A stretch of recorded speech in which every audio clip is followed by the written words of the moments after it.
All right. As you know, we like to keep things pretty positive around here. We keep it positive. That's kind of what we're about. That's our vibe on this channel. I can't believe I just said vibe, but there is still a missing piece for these Detroit Lions. So I'm going to open a question. I'm going to open with a question for you. I want you to go ahead, feel free to answer in the comments, leave a comment, and then I'm going to go on to what that missing piece is. And we're going to go into some quotes from our head coach, Dan Campbell, in talking about some of the struggles that we had against the Chargers. All right. And here's the question followed by a statement followed by the question. All right. First off, we won a 41-38 thrilling game against the Chargers, but it left a lot to be desired on the defensive end. So here's my question for you. We have the Chicago Bears coming up next week. Are you confident that our defense can stop Justin Fields if he's back and the Chicago Bears? What is your confidence level? Because if there's even any hesitation, if there's even any concern about stopping the Chicago Bears, about beating them, about worrying about a defense that can stop them, that's a problem for a 7-2 team.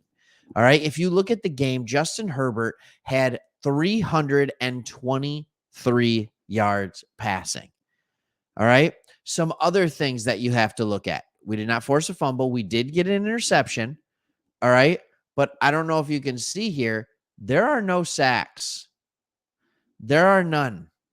Okay. We did not get a sack. In fact, in what is it? Of our 9 games, 18 of our sacks, of our 21 total sacks, which by the way, 21, not a huge total, but 18 of them came in a 3-game span. So that means in the other 6 games, we've only had 3 sacks. And there are multiple games where we don't have a sack. And this is what happens with that. All right. And this is for a reason, a myriad of reasons. But quarterbacks, no matter how good, no matter how fast, no matter how accurate, it doesn't matter. If you can get consistent pressure from across the line, those quarterbacks are going to struggle. Like quarterbacks are going to struggle. The problem is we can't get consistent pressure from across the line. All right. Aiden Hutchinson, we know he's good. Where's he been lately?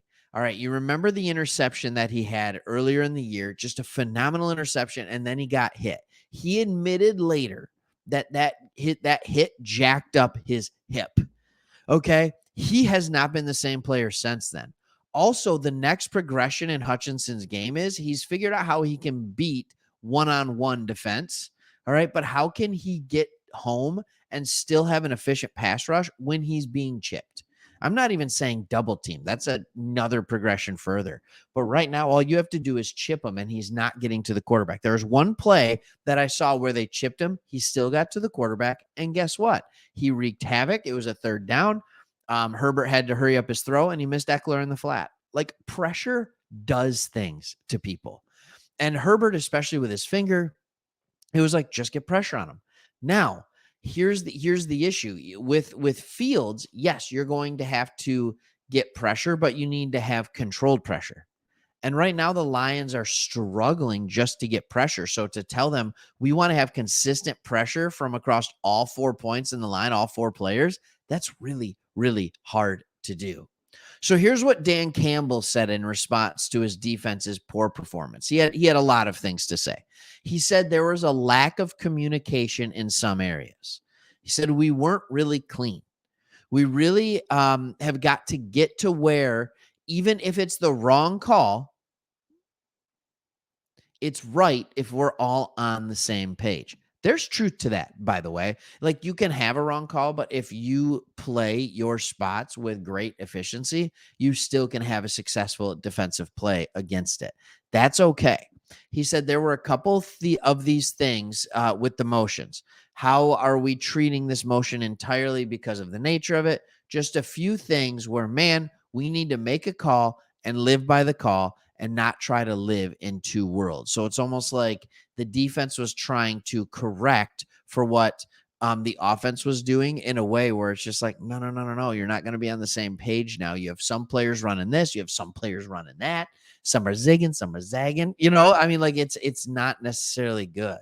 Um, he also said we need consistency on the back end and making a call and living by it. I think that's where we can really get better. So it sounds to me like everybody in the world is trying to blame Aaron Glenn for this. And Dan Campbell is coming out saying, no, no, not really. Like the calls he had were good enough. It was on the defense to execute those calls. All right. He then went on to talk about the struggles up front. He went to talk about the struggles up front. He said, we've got to really hone in on our technique with where we're at. He said, we got a lot of things that are schemed up that we can be better at. The execution of it. We had a number of different pressures in games that we had lined up in second down, third down, and we just aren't getting there fast enough. And that's true. So what you saw is when the pressure wasn't there, Keenan Allen got open. Really simple, especially if we were playing zone. He ran across the middle, whether it was in man, whether it was in zone, which, by the way, can I just say, when you're talking about the call, our run defense has been fantastic. They didn't have anyone outside of Keenan Allen. They didn't. That was consistently beating us. So how about you just bracket Keenan Allen wherever he is on the field and you man up everywhere else? Like I don't understand what the thought process was there. And at least let Brian Branch have a run at him. But there was a lot of zone. There was a lot of handing off Keenan Allen to linebackers. And I think, like, yeah, I get it when you say we might not have the right call. We just got to go with what we're going with. But like, dang, I don't know if that's 100% true, because if the call has Alex Anzalone ending up on Keenan Allen or Jack Campbell, or quite frankly, even Tracy Walker or Kirby Joseph, it's not the right call. He's too good. You need to find a way to have one of your best players. Cam Sutton or Brian Branch need to be the primary defender on Keenan Allen all game long. And what I'm a little worried about here is that the Bears, if they have any amount of sense in them, if they want to win, I'm sitting there and I'm watching what the Chargers did against us. And I'm saying, all right, DJ Moore, you're Keenan Allen today. You're Keenan Allen. Look what he just did. And I am going to put him in motion. I'm going to line him up in the slot. I'm going to put him outside, but I'm mostly going to put him in the slot. And I am just going to let him have a field day. And if it's not him, fine, let it be Mooney. It doesn't matter.